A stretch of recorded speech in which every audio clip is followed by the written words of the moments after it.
Greece, 1836. A nation that goes back almost to the beginning of civilization has gotten their independence from the Ottoman Empire just a few years ago. While they got released as a republic, the country changed into a monarchy in 1834 after the assassination of its current ruler Ioannis.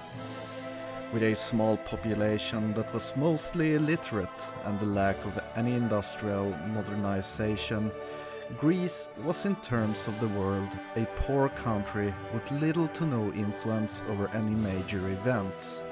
This was about to change. After securing an alliance with Great Britain, Greece looked to Africa, where many of the European powers had secured rich lands by conquering the natives. Since none of the Europeans saw any issues with conquering lands in Africa, other than safekeeping their own interests, fabricating any claims there wouldn't lead to much infamy for Greece. In 1839, their first colonial holdings was conquered in Western Africa from Oyo.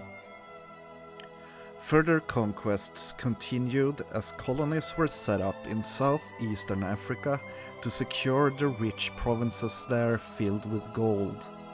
Local countries were conquered as puppet states to reduce the amount of infamy, since Europe was now starting to take notice of the aggressive Greek expansions.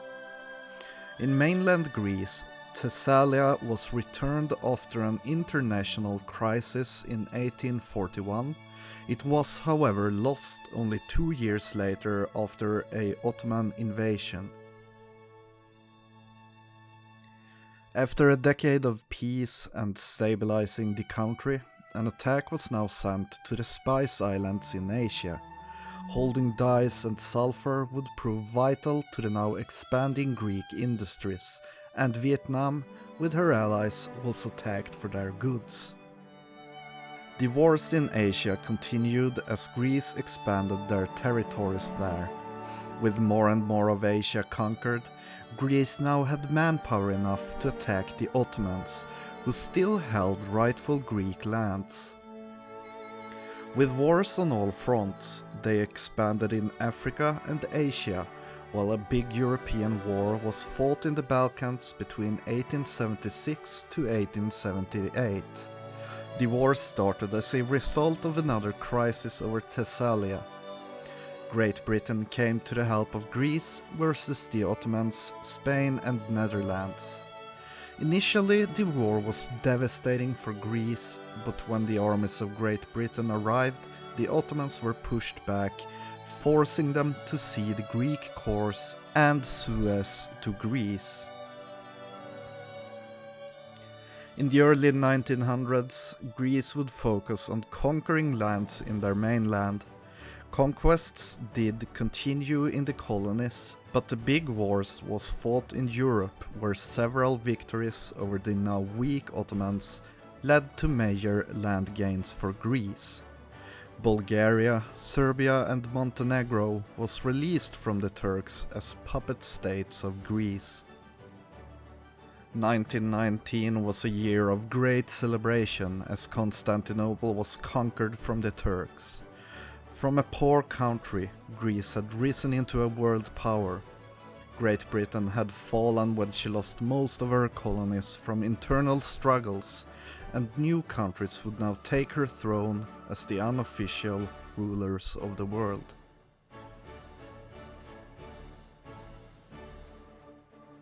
Thanks for watching this kind of short mini time-lapse video AAR thing. I did play this campaign a long time ago, but I didn't really know what to do with it. I had a bunch of pictures and more info and stuff, but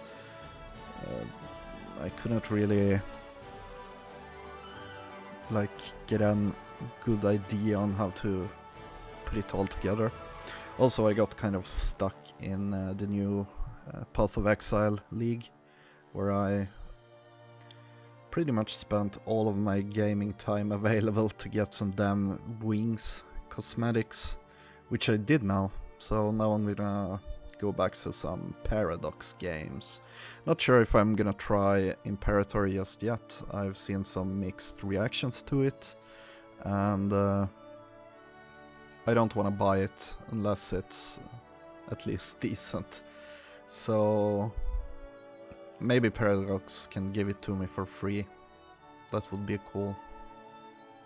Well, if you liked the video, leave a like. If you want any other games or suggestions on campaigns, leave them in the comments. With that said, I'll see you in the next one.